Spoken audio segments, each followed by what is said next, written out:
Make sure you tune into Dominion TV every Wednesday at 8:30 p.m. Download the app. You can get it on Roku and Apple, and get ready for an awesome kingdom time. We're empowering young women and women to be the best that God has purposed them to be. Hey y'all, welcome to the Evolve with Shauna Marie talk show. I am so excited for you guys to join us again. Listen, I want to thank all of you for continuing week after week, every Wednesday on Dominion TV. Listen, checking in with us, joining this show, supporting us, sending us your prayers and your testimonials about how the show is blessing you. I am so grateful for you following, for you supporting, for you encouraging, for you loving. I cannot thank you enough. So I had to say that as my Shauna shout out first, because I am nothing without God and without all of you. So bless you and thank you. Listen, this month we are in October already, y'all, right? It is Domestic Violence Awareness Month and Bullying Awareness Month. And I want to tackle something that is not often tackled in our culture, in our community, or, in church. Breaking the silence on domestic violence. And oftentimes, what I notice is that when things don't affect us, when it's not our daughters, our sisters, our mothers, our aunties, our family, our leaders, our church members, we have this tendency to go, well, that doesn't affect me. That doesn't bother me. But it does. I'm going to tell you how. Statistically, because we're located in South Carolina, in South Carolina, for the past 2 decades, South Carolina has been in the top 10 states of women murdered at the hands of male abusers. Statistics tell us that 1 in 4 women have been abused by their spouse or by their boyfriend. So I want you to take a moment and think about it. Pause just for a second, right? 1 in 4. So while you're sitting at church, in all of those pews around you, count 1, 2, 3, 4. And one of those women has been abused by her spouse or boyfriend. While you're in the grocery store and you're walking around getting your groceries and all women are shopping, count 1, 2, 3, 4. And one of those women has been abused by a spouse or a boyfriend. So yes, it affects every last one of us. And I'm going to give you some examples of domestic violence on tonight that may make you understand that you may have been in a relationship that was abusive and did not even know it. 500 women daily are sexually assaulted and raped. Listen to those numbers because they're very powerful. Now, I'll give you my testimony because what I noticed about this growing trend, the biggest threat to domestic violence is this.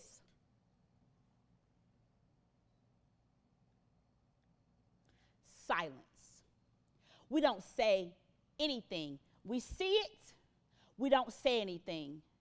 We see it, we don't report it, we don't acknowledge it, and it is time for us as a community, as a people, as the body of Christ, as the church, to speak up about the things that are really harming us, our women, our daughters, and not just women and daughters, but men too. I don't want to leave you out because I understand that there are female abusers as well.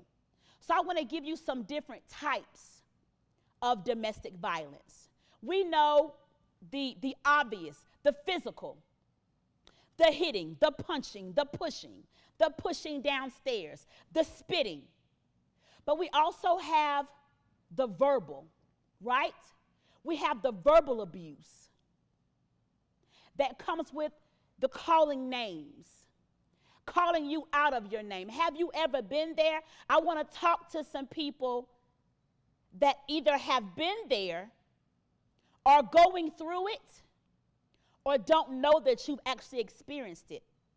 The putting you down, the psychological, the emotional abuse, the exclusion, the spirit of Jezebel, the control, because we always think that Jezebel is a woman, but she can be a man. Jezebel is a spirit, that control that tries to control who you're around, tries to control your thoughts. It's all about power.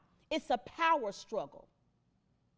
And I want to share my own experience because as a child, I was caught up in domestic violence by a parent at a very young age, very tender age of 3 years old.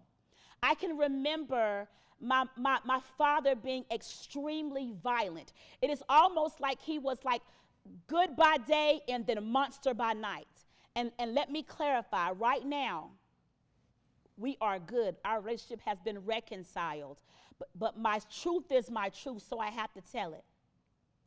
And I remember walking into a room at 3 years old and seeing my mother being sexually assaulted by him. And I remember the times where he would hit her and he would abuse her and he would push her. I remember having my little sister in the room and trying to cover her and trying to calm her down and trying to protect her. Now, I'm only, 4, 5, 6 myself. And I'm trying to figure out why there's so much rage. Why is there so much cussing? Why are there objects flying across the room? Why is there so much name calling and threatening and police being called and fighting and fighting and fighting and fighting? And I'm only a child. And I can tell you that it was absolutely devastating to me. I did not know who I was. I did not trust people. I did not trust men. I did not trust women. I did not trust anyone. And I'm speaking to this from perspective of a child, because there are 7 million people, children, in this country that have experienced the hands of domestic violence, that have witnessed it. And we don't often understand the effects of it, the rejection that it causes, the devastation that it causes, the trauma that it causes, not just to the women or the men that are being abused and victimized, but also to the children. And I want to speak to you women about what love is. Because beating you is not love. Hitting you is not love. Pushing you and kicking you and calling you names and isolating you from your family and controlling your thoughts and your yeses and your nos and where you go and where you don't go, that is not love. But I can tell you that I know a man named Jesus, and he is love. And his word says that love covers a multitude of sin. Love covers everything that you're going through. Love covers this rejection. Love covers this trauma. Love covers this devastation. But I want to talk to you right now about forgiveness, because there has to be a starting place, a healing place that starts within you, and it has to start in your heart. I know it's devastating. I know it hurts. I know it seems like you have nowhere to go and there are no answers. But the Bible says that God is our safe refuge. He is our strong tower, that he is our fortress. The righteous run in him and they are safe. I need you to run into God. I need you to run into God. Run into God and let him tell you that you're fearfully and wonderfully made in his image. Run into God and let him tell you that his power is perfected in your weakness. Run into him and let him give you wisdom and strategy about how you get out. Run into him and let him give the love of the Father that you may have been missing, healing that you may have been missing, deliverance and freedom that you may have been missing. And let me say this daughter is not your fault. You have not done anything to deserve this. You have not done anything to deserve this. It is not your fault.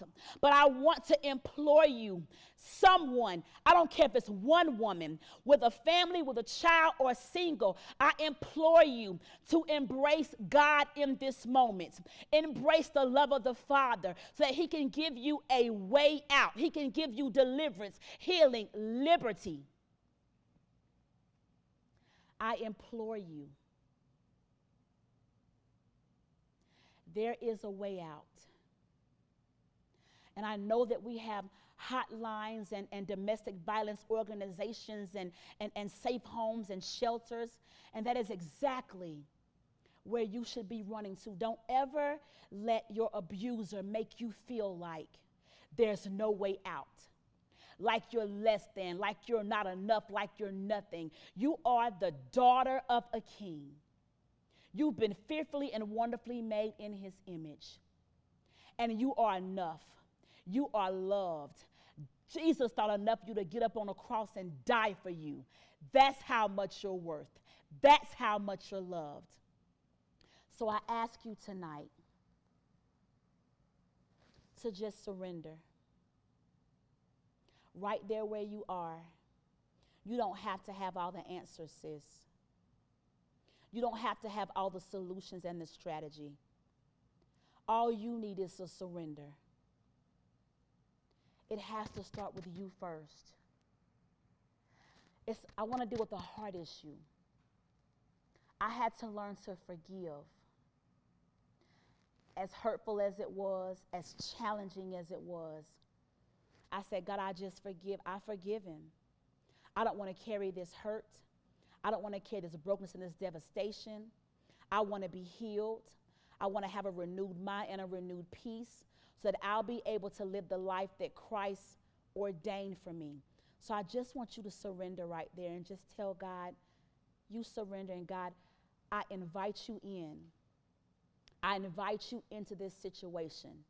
I understand that we don't oftentimes have the words. God, I just invite you into this situation right now. I invite you into my heart. I invite you into my home. I know you to be a protector. I know you to be a deliverer. I know you to be my Jehovah Rapha. I know you to be my Jehovah Shalom. I know you to be my Jehovah Jireh, my provider, that you'll supply every single need. Let God into your heart, into your home, into your spirit. I implore you. I implore you. If you have a prayer request, send it in to Evolve Talk Show. It's right here at the bottom of the screen. Send it in. We will pray for you. If you need help, we will get you help. I implore you, daughters, to look to God, to look to the love of our Father for your healing, for your deliverance, and your freedom. I want to thank all of you for joining us tonight. Make sure you tune in every Wednesday at 8:30 p.m. on Dominion TV.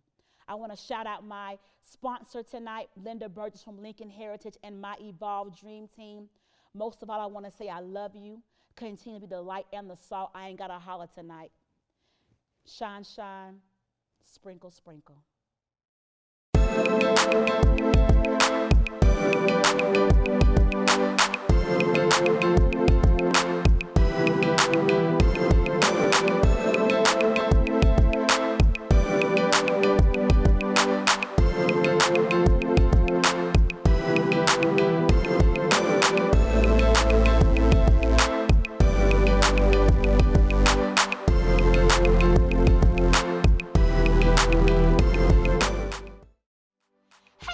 It's Shauna Marie with the Evolve Talk Show. Listen, if this show has been blessing you, I need you to email in your prayer requests and your testimonies. And if you want to partner with us, make sure you email us at evolvetalkshow.com.